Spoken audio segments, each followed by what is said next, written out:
Kau bisa hitamkan putihku, kau takkan gelapkan apapun. Kau bisa runtuhkan jalanku, kan ku temukan jalan yang lain. Manusia kuat, itu kita. Jiwa-jiwa yang kuat, itu kita. Manusia kuat, itu kita. Jiwa-jiwa yang kuat, itu kita. Manusia kuat, itu kita. Jiwa-jiwa yang kuat, itu kita.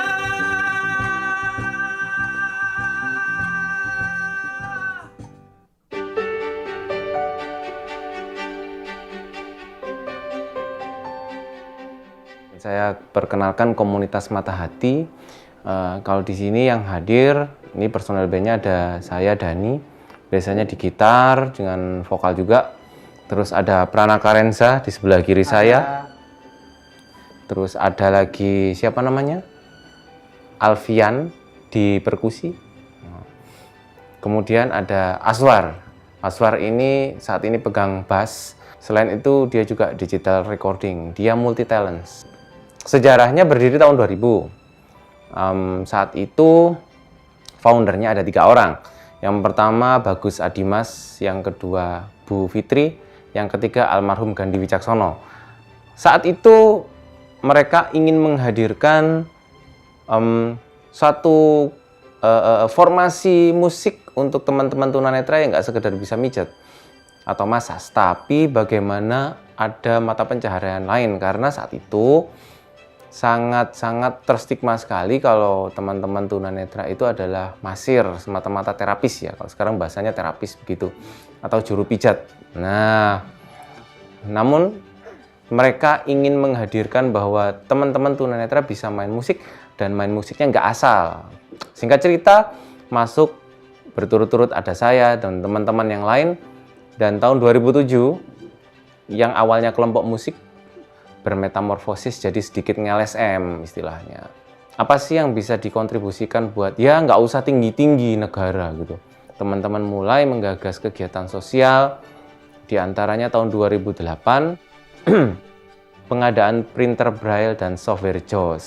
Software JAWS itu screen reader atau pembaca layar komputer yang diperuntukkan untuk teman-teman tunanetra dalam mengakses PC atau laptop.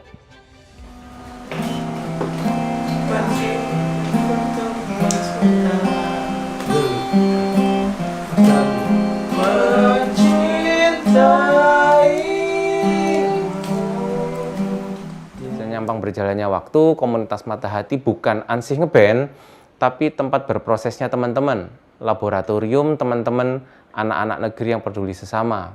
Makanya motonya peduli dengan lugu, nggak peduli latar belakang apa, agama, suku, dan sebagainya, tapi peduli dengan ketulusan hati. Hingga tahun 2013, digagas kegiatan tahunan, judulnya Bingkai Braille.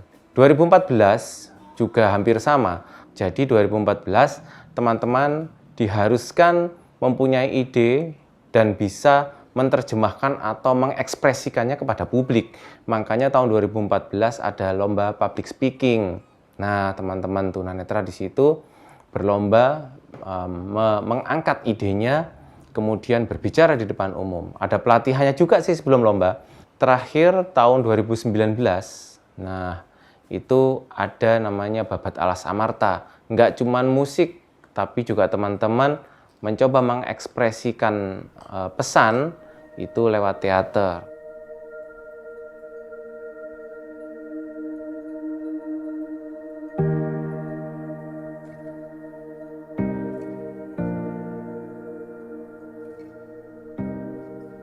Saya baru Fadi Badul Asin Daafi Surabaya Surasan Amin Cynthia Louis. Daul 2014 Alfian itu banyak berada dari si belak-bara si desa besin akbar Iya. Iya. Duh. Bentuk. Oh, gambar bentuk. Iya. Sebab si Oh, semua teman-teman musik kalau digambar. Iya.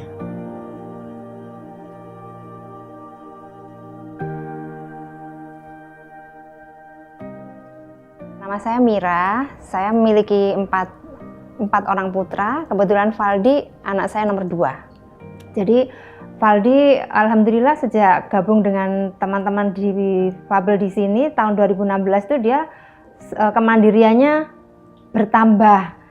Kemudian sudah dia nggak malu lagi bertemu teman-teman yang lain gitu. Kalau misalnya teman-teman mau ada kegiatan bermusik di mana Valdi suka bantu teman-temannya.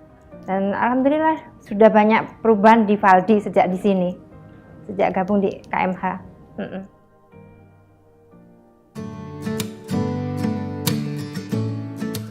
Waduh, di mana tasnya ya? Wah, ini tasnya nih.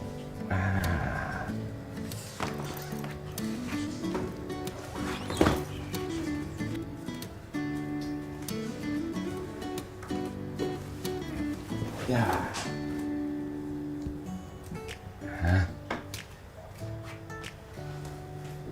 Simpan dulu. Oh iya ya. Mana? Oh ini dia motor. Motor. Nah, ini dia. Oh, itu kayaknya ada suara motor. Kayaknya ojeknya datang. Ojek Pak, bentar Pak. Mas Nael. Ya. Minta tolong dilihatkan itu ojeknya sudah datang atau belum. Papa, ojeknya udah nyampe. Oh, udah nyampe? Iya. Iya, makasih ya. Oke. Siap-siap nih. Din, sepatunya mana ya? Depan pintu. Oh, iya. Aduh.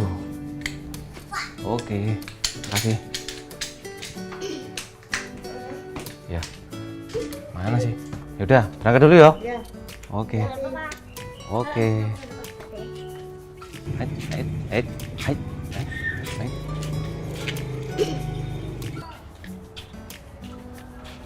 Oke, Pak. Ya. Siap. Ya. Nah. Perkenalan aku pertama itu dulu pas kuliah. Saat itu aku lagi di ISEC, sebuah organisasi internasional di exchange program. Nah, saat itu saya berkenalan dengan salah satu foundernya Komunitas Mata Hati, Om Sony atau Om Gandhi Wicaksono. Nah, waktu itu Om Gandhi mengajak saya untuk berkenalan dengan adik-adik tunanetra. Ya, pertama kali itulah saya bersentuhan langsung dengan teman-teman tunanetra. Kebetulan sih kalau di Komunitas Mata Hati ini saya di kayak humasnya, kayak bagiannya humas, ya juga kadang marketing, cariin dana project. Nah, kalau dengan yang lain kerjasamanya itu biasanya kalau ada project Kak, jadi bentuknya itu berupa project-project program, nih kita mau program apa nih. Nah, jadi kayak yang paling dekat ini kita Januari itu insya Allah nanti kita mau berkunjung ke sebuah UPT, unit pelaksana teknis dinas. Itu kebetulan UPT-nya khusus untuk yang tunanetra. Nah, jadi teman-teman yang tunanetra di Komunitas Mata Hati akan mengajarkan IT kepada teman-teman tunanetra yang hidup di panti itu.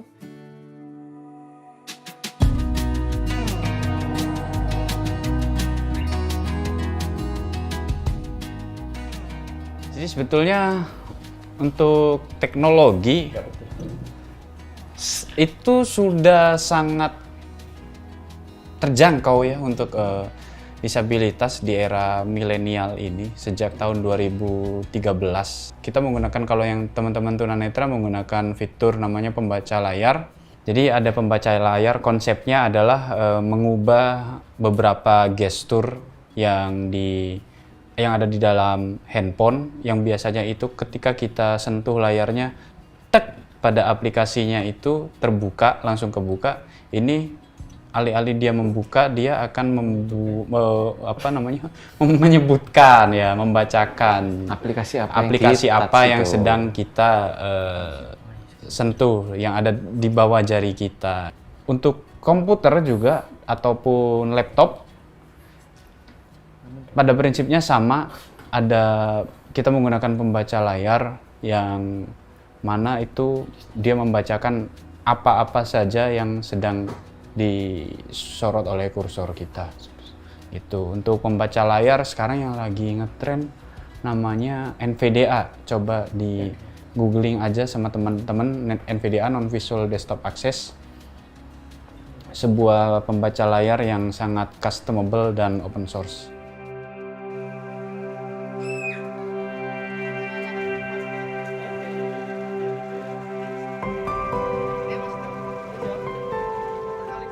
Kalau renang ya kita kalau lagi pengen aja sih, kalau lagi pengen nyebur ya nyebur.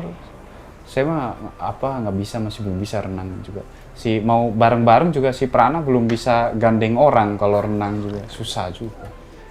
Malah kecebur semuanya nanti kalau bareng-bareng. Waktu SMA waktu itu emang awalnya ikut-ikutan sih. Setelah itu karena teman memang sudah tahu keseharian saya, akhirnya iseng-iseng temen ngajari saya sih waktu itu. Wah, akhirnya tiap 1 bulan sekali waktu itu sih saya latihan renang.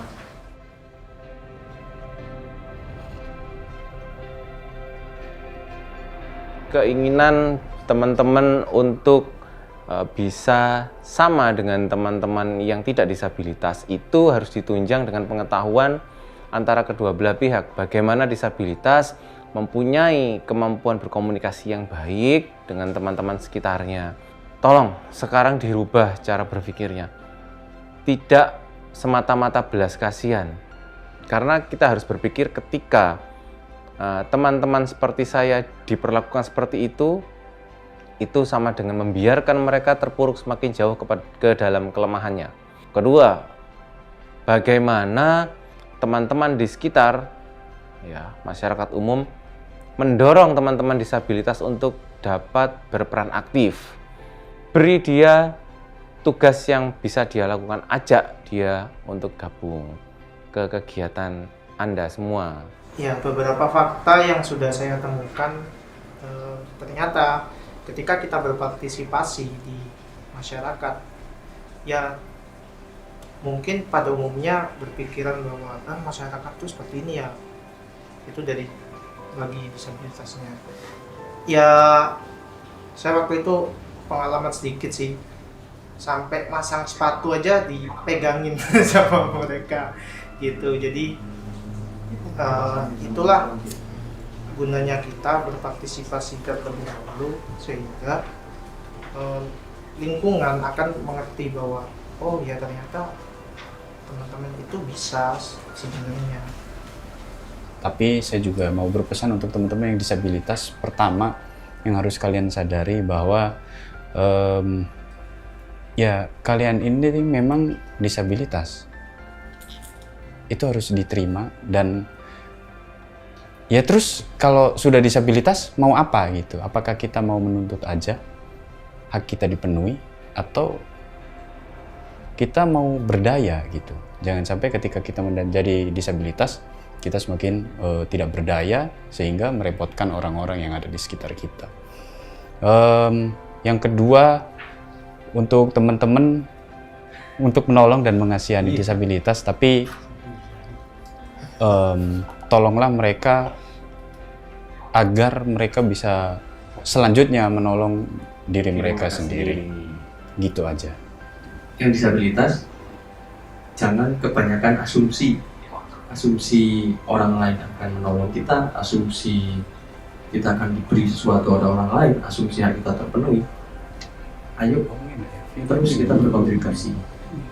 Yang kedua, untuk yang teman-teman yang tidak disabilitas sama juga jangan berasumsi. Enggak, kalau menolong, kalau ingin membantu, kalau ingin membuat satu program, sesuaikan dengan kebutuhan dengan cara apa? Ya dianalisis dulu.